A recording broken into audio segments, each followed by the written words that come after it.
इंसान कभी भी उस मार्ग पर नहीं चल पाता है जिस मार्ग पर चलने के लिए वास्तव में वो जन्म लिया होता है। वो समाज के दिखाए हुए आदर्शवादी सैद्धांतिक मार्गों पर चलने के लिए मानो मजबूर या विवश होता है।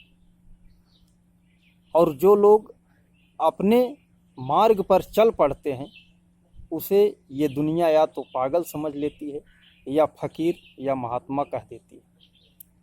इसी पर एक रचना है कि किसी राह पर मैं चला जा रहा था, किसी धार में मैं बहा जा रहा था, और ठहरने की कोशिश सतत हो रही थी, कदम खुद ही आगे बढ़ा जा रहा था। किसी ने कहा तू कहाँ जा रहा है, किसी ने कहा तू किसे पा रहा है, और बताने की कोशिश सतत हो रही थी, जुबा से कहाँ कुछ कहा जा रहा था।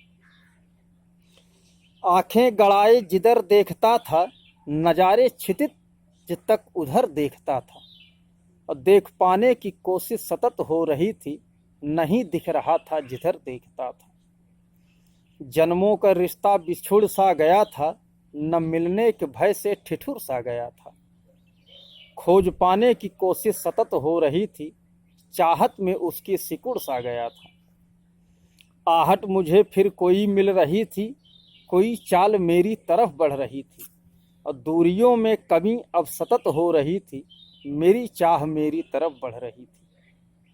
न दूरी कोई शेष अब थी बची, न चाहत कोई अब अधूरी बची, डूब जाने की कोशिश उसी में सतत हो रही है, निडर हूँ न डर दिल में कोई बची है।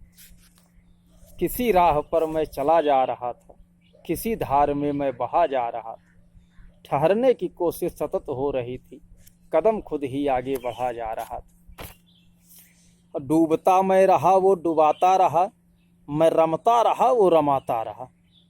कि डूबता मैं रहा वो डुबाता रहा, रमता मैं रहा वो रमाता रहा, और सारी कोशिशें अब खत्म हो रही थी, जैसे सागर में दरिया समाता रहा, जैसे सागर में दरिया समाता रहा।